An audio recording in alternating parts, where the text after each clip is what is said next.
Desa Kuripan merupakan desa yang berada di daerah pantai yang penduduknya berpenghasilan beragam. Ada yang sebagai nelayan, ada yang petani, bahkan ada juga yang bekerja sebagai buruh. Di desa ini pula terdapat agama yang selain agama Islam, yaitu agama Katolik. Al-Quranul Karim, begitu istimewanya kitab ini dibandingkan kitab suci lainnya, yang selalu terjaga kemurniannya karena selalu dibaca. Realitanya, kadang Al-Quran dianggap sebagai momok bagi orang yang tidak pernah belajar dan mengerti akan manfaat juga keberkahan membaca Al-Quran. Tak jarang kita jumpai di mana-mana orang tidak suka dengan Al-Quran, apalagi untuk belajar maupun membaca Al-Quran. Begitu juga penduduk desa Kuripan. Awalnya, untuk belajar Al-Quran sangat berat dan merasa terbebani. Bahkan, kadang orang-orang desa Kuripan memilih tidak mau belajar Al-Quran karena takut tidak mampu mempelajarinya. Bahkan, kadang memilih lebih menggunakan waktu untuk bermain dan berkerumunan yang tidak terarah. Wanita yang tergugah hatinya berusaha merubah daya pikir maupun mindset orang-orang desa Kuripan. Beliau adalah Ibu Siamti Sarjanah Pendidikan, penyuluh agama Islam Kecamatan Subah, kelahiran 30 September 1977. Ibu Siamti mengamalkan ilmunya yang sudah didapat di Pondok Pesantren Darussalam, Kemiri Barat, Subah, Batang. Dan beliau selalu mengingat akan pesan almarhum Kiai Haji Ahmad Damanhuri Ya'qub, pengasuh pondok pesantren tersebut, bahwa sekecil apapun ilmu yang kita punya, maka amalkanlah. Maka ilmu akan bermanfaat dan berkah.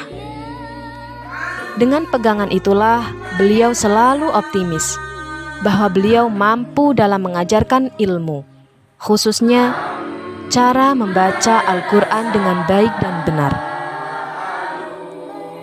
Di desa Kuripan ini, dengan semangat dalam naungan Majelis Taklim Nurul Atfal sebagai majelis binaan di desa Kuripan, di sini beliau mengajarkan Al-Quran. Metode mengajarkan Al-Quran dibagi menjadi 4 tahapan.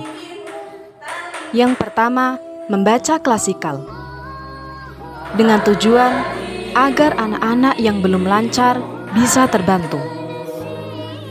Kemudian, metode yang kedua adalah baca simak. Anak yang satu membaca dan anak yang lain menyimak, membetulkan jika ada bacaan yang salah ataupun kurang benar.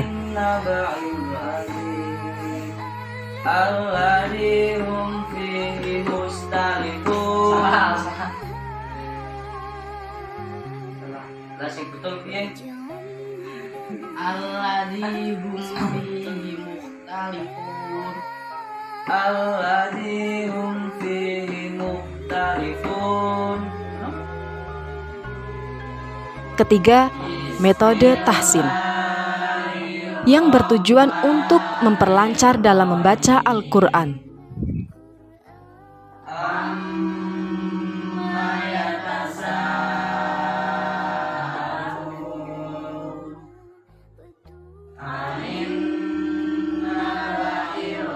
Kemudian, metode yang keempat adalah metode sorogan, atau anak maju satu persatu dan disimak langsung oleh pengampu Al-Quran.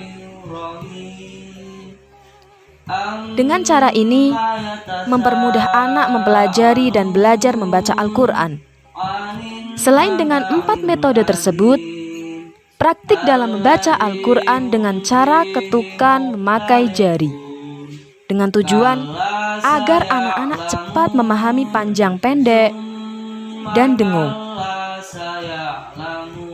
sehingga akan terwujud generasi muda-mudi yang pintar, cerdas, dan fasih dalam membaca Al-Quran.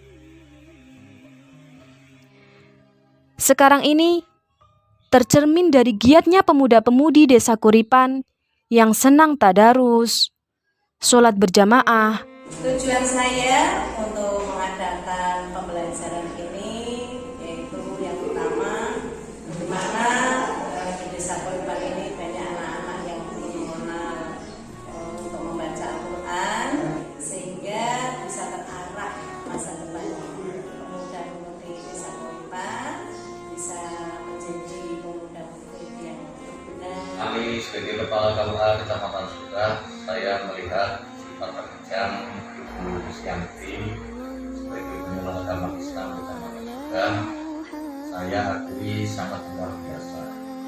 Ibu Sianti ini orangnya sangat energik. Saya juga merasa bangga pada semua penyuluh agama Islam dalam hal ini Ibu Sianti, karena sudah membantu pemerintahan Desa Kuripan, para Desa Kuripan, dan telah berjuang di Majelis Taklim selaku pengurus stasi Desa Kuripan dan sesepuh agama Katolik sangat memberikan apresiasi dan hormat kepada beliau Ibu Sianti. Selama ini Ibu Sianti boleh menghormati di antara pemeluk agama yang ada di Desa Kuripan ini.